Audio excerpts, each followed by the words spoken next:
கிட்டத்தட்ட எஜிப்டில் வந்து பார்த்தீங்கன்னா 100க்கும் மேலே பிரமிட்ஸ் இருக்குது. ஸோ இதெல்லாமே 3000 வருஷத்துக்கு முன்னாடி கட்டியிருக்காங்க.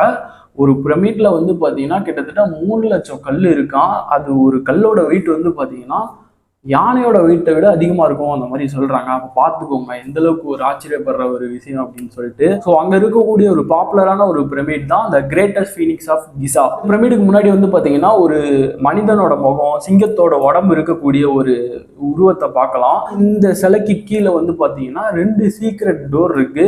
பட் அதை ஓப்பன் பண்ணுறதுக்கான கீ வந்து பார்த்தீங்கன்னா அந்த சிலையோட காதில் வந்து ஒரு பசில்ஸ் மாதிரி இருக்கும் போல. ஸோ அதை சால்வ் பண்ணாதான் அது ஓப்பன் ஆகும் அப்படின்னு சொல்கிறாங்க. அப்படி என்னதான் இருக்குது அந்த சிலைக்குள்ள அப்படின்னு கேட்டிங்கன்னா ஹால் ஆஃப் புக்ஸ் அப்படின்னு சொல்லக்கூடிய மிகப்பெரிய லைப்ரரி தான் அந்த இடத்துல இருக்குது. ஸோ அங்கே நம்ம போயிட்டோம்னா இந்த எஜிப்டில் கட்டியிருக்கக்கூடிய இந்த பிரமிட்ஸ் அண்ட் இன்னும் நிறைய ரகசியங்கள் எல்லாமே அந்த லைப்ரரியில் தான் இருக்குது. பட் இப்போ வரைக்கும் அங்கே எப்படி போகிறது அப்படின்றது யாருக்குமே தெரியாது.